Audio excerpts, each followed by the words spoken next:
राधे राधे दोस्तों, मैं पुनीत कौशिक स्वागत करता हूं आपका मेरे YouTube चैनल ज्योतिष ज्ञान केंद्र में।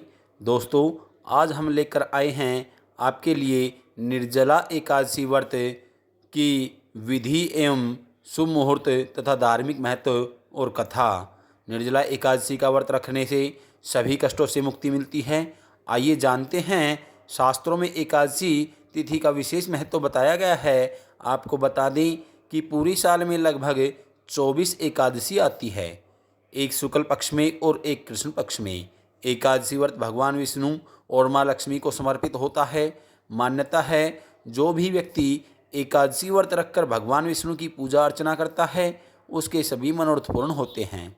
वहीं यहाँ हम सब बात करने जा रहे हैं निर्जला एकादशी व्रत के बारे में, जो सभी एकादशियों में से सबसे महत्वपूर्ण और कठिन होता है, क्योंकि इसमें जल भी ग्रहण नहीं किया जाता है। तो आइए जानते हैं निर्जला एकादशी व्रत विधि एवं शुभ मुहूर्त के बारे में। वैदिक पंचांग के मुताबिक ज्येष्ठ माह के शुक्ल पक्ष की एकादशी तिथि का आरंभ 17 जून को सुबह 4:42 से होगा।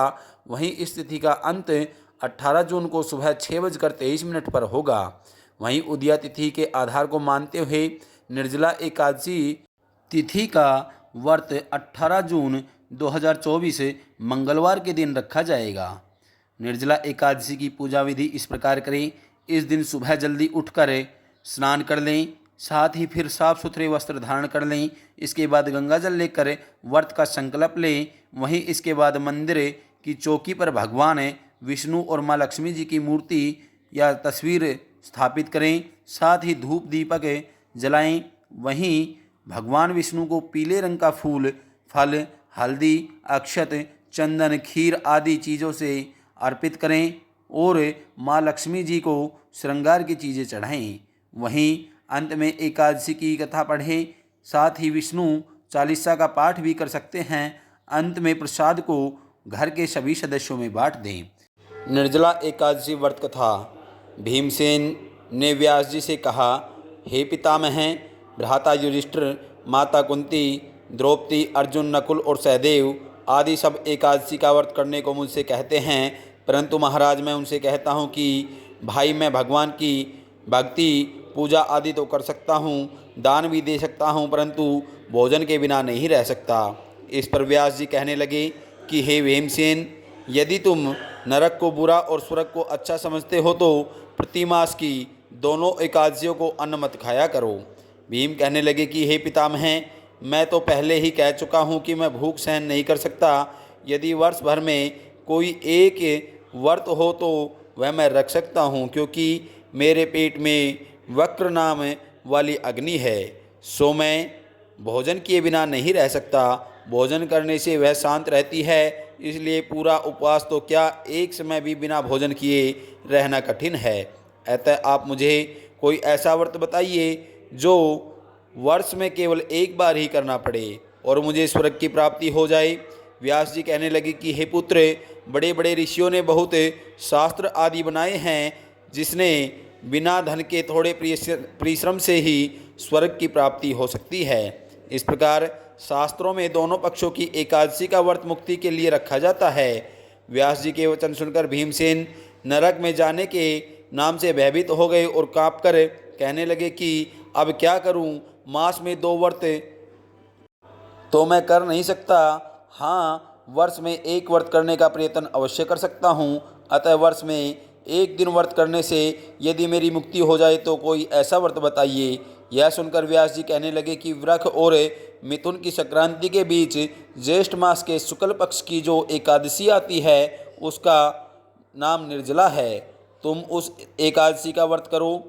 इस एकादशी के व्रत में स्नान और आचमन के सिवा जल वर्जित है।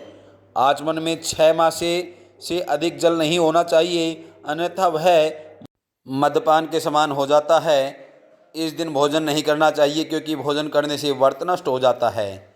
यदि एकादशी को सूर्योदय से लेकर द्वादशी के सूर्योदय तक जल ग्रहण न करे तो उसे सारी एकादशियों के व्रत का फल प्राप्त होता है। द्वादशी को सूर्योदय से पहले उठकर स्नान आदि करके ब्राह्मणों को दान देना चाहिए। इसके पश्चात भूखे और सत्पात्र ब्राह्मण को भोजन कराकर फिर आप भोजन कर लेना चाहिए। इसका फल पूरे 1 वर्ष की संपूर्ण एकादशियों के बराबर होता है। व्यास जी कहने लगे कि हे भीमसेन, यह मुझको स्वयं भगवान ने बताया है। इस एकादशी का पुण्य समस्त तीर्थों और दानों से अधिक है।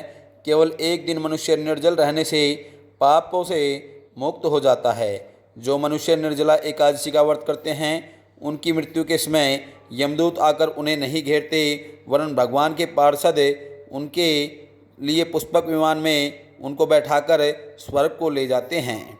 अतः संसार में सबसे श्रेष्ठ निर्जला एकादशी का व्रत है, इसलिए यत्न के साथ इस व्रत को करना चाहिए। इस दिन ओम नमो भगवते वासुदेवाय मंत्र का उच्चारण करना चाहिए और गोदान करना चाहिए।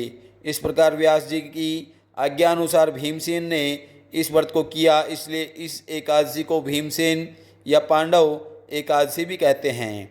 निर्जला एकादशी करने से पूर्व भगवान से प्रार्थना करें कि हे भगवान, आज मैं निर्जला व्रत रख करता हूँ, दूसरे दिन भोजन करूँगा। मैं इस व्रत को श्रद्धापूर्वक करूँगा, अतः आपकी कृपा से मेरे सारे पाप नष्ट हो जाएं।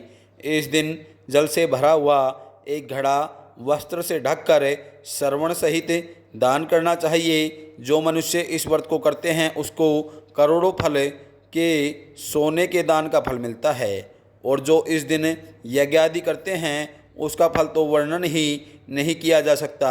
इस एकादशी के व्रत से मनुष्य विष्णु लोक को प्राप्त होते हैं। जो मनुष्य इस दिन अन्न खाते हैं वे चांडाल के समान हैं, वे अंत में नरक में जाते हैं। उसे निर्जला एकादशी का व्रत किया है वह चाहे ब्रह्मत्यारा हो या मद्यपान करता हो, चोरी की हो या गुरु के साथ द्वेष किया हो, मगर इस व्रत के प्रभाव से वह स्वर्ग में जाता है। हे कुंती पुत्र, जो पुरुष या स्त्री श्रद्धापूर्वक इस व्रत को करते हैं उन्हें अग्रलिखित कर्म करने चाहिए। प्रथम भगवान का पूजन, फिर गोदान और ब्राह्मणों को मिष्टान व दक्षिणा देनी चाहिए तथा जल से भरे कलश का दान अवश्य करना चाहिए। निर्जला के दिन अन्न, वस्त्र, उपहान यानी जूती आदि का दान भी करना चाहिए। जो मनुष्य भक्तिपूर्वक इस कथा को पढ़ते हैं या सुनते हैं उन्हें निश्चय ही स्वर्ग की प्राप्ति होती है। अब निर्जला एकादशी के महत्व को जानिए। निर्जला एकादशी का व्रत रखने से व्यक्ति को सुख समृद्धि की प्राप्ति होती है। साथ ही इस दिन जल भी ग्रहण नहीं किया जाता, और इस एकादशी में भक्त को निर्जला उपवास कर भगवान विष्णु की पूजा करनी होती है। वहीं निर्जला एकादशी को लेकर यह मान्यता है कि अगर आप पूरे साल एक भी एकादशी का व्रत नहीं करते हैं और निर्जला एकादशी का व्रत करते हैं तो आपको संपूर्ण एकादशियों का फल मिलता है। इसके साथ ही इस एकादशी को भीमसेन एकादशी भी कहते हैं। शास्त्रों के अनुसार भीम इस दिन निर्जला रहकर यानी बिना पानी पिए भगवान विष्णु जी की पूजा की थी। वहीं पद्म पुराण में बताया गया है कि इस व्रत को करने से दीर्घायु और मोक्ष की प्राप्ति होती है।